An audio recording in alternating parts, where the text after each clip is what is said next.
soccer is a hot topic in Omaha. They're ranked #1 for 8 weeks this season, and now they're hosting the first round of the NCAA tournament.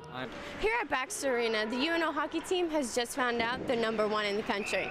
Now that can come with a lot of pressure, but these guys are looking to use it as motivation. There will be a lot of red in CenturyLink tonight, but it's not for Christmas. Rivals Creighton and Nebraska will be tipping off here in just a few short minutes. The Creighton volleyball team made history this year by making it to the Sweet 16 of the NCAA tournament for the first time in school history. Alex Gordon is back in Omaha. The Royals all-star outfielder will be playing with the Storm Chasers this weekend on a rehab assignment.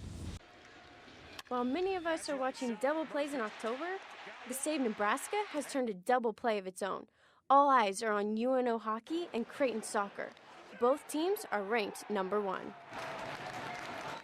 Two teams at the top of the polls in the same city? That doesn't happen every day. But Creighton and UNO are determined to hold on to the top spot.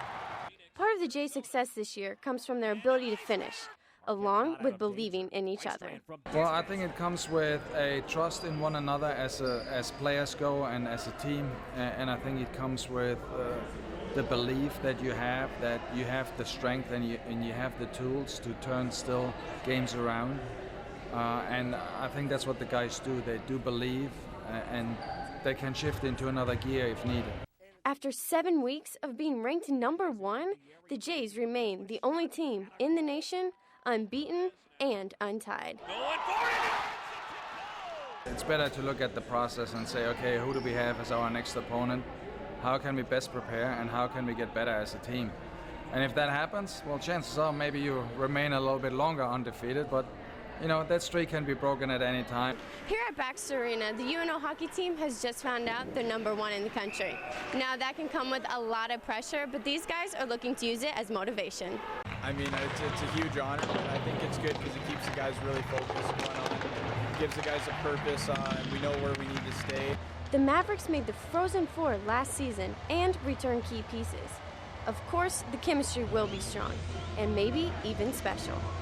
I mean, we have great leadership. We have a lot of our trainers coming back, and I think it's just that we molded and meshed together so soon. I know last year that we did the same, but I think just this is a special team that we have, and I think that we could do a lot of good this year. The Mavs and Jays hope to continue their outstanding seasons, and Omaha is hoping to remain the city of champions. Alex Gordon is back in Omaha. The Royals all-star outfielder will be playing with the Storm Chasers this weekend on a rehab assignment. Gordon is in the midst of his best offensive season since 2011, but he has hit an extended 7th-inning stretch due to a groin injury. A tough year so far, but that's part of baseball, just battle with injuries, and you just got to stay positive and keep looking ahead, and that's what I'm doing right now. Gordon suited up 86 times for the Storm Chasers between 2009 and 2010 before getting called up to the Royals. There, Gordon played in 3 All-Star games and took home 4 Gold Gloves as left fielder. Now, getting back to where he left off is his main focus. No way! Well, it was just DH, and so hitting really wasn't the problem. It's more outfield work, running the bases. It is yet to be determined how long Gordon will be with the Storm Chasers, but Gordon appears to have a positive attitude about the process. It just depends on how the body reacts to what I'm doing out here. I'm communicating with them every day about how it's going down here, and likely it could be the end of the month. That's what we're thinking when the rosters expand. But you just never know with these kind of things. You just got to take it one day at a time.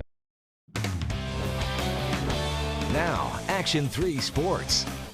I don't think anybody would have expected the Nebraska athletic director to say the Huskers football program is rebuilding. But the reality of the situation is, Sean Eichhorst might be right. 6 losses before the month of November for the first time since they started throwing the pigskin around in the Lincoln pasture. But these players are a proud bunch. They're disappointed in the way the season is going, but they haven't given up the ship just yet. The season isn't going, how we all expected it to go. And moving forward, all we can do is just keep pushing, keep fighting, and things will be okay. You can tell by the way we play. We never give up.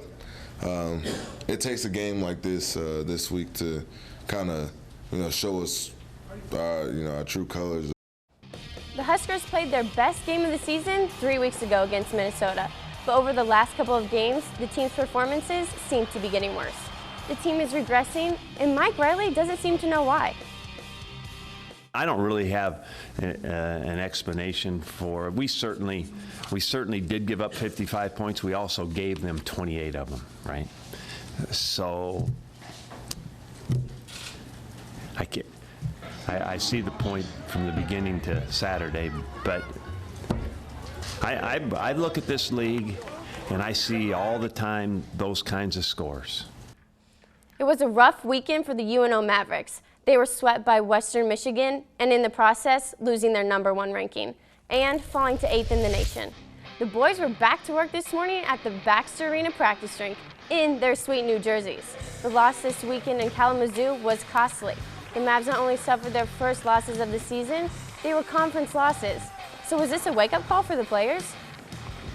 Being 6-0, being the #1 team in the country, obviously, we might have thought we were a little better than we actually were, and obviously that's good for us because, now we can move on. We came out hot. We get a good start to the season, and then kind of brings you back down to earth a little bit. An estimated 500,000 people turned out for the Royals World Series Championship Parade and Rally. It was an ocean of blue around Union Station, and like the Werewolf of London's hair, the weather was perfect. Fans filled the streets of Kansas City to celebrate their team's first World Series title in 30 years. That's sports. I'm Grace Yowell.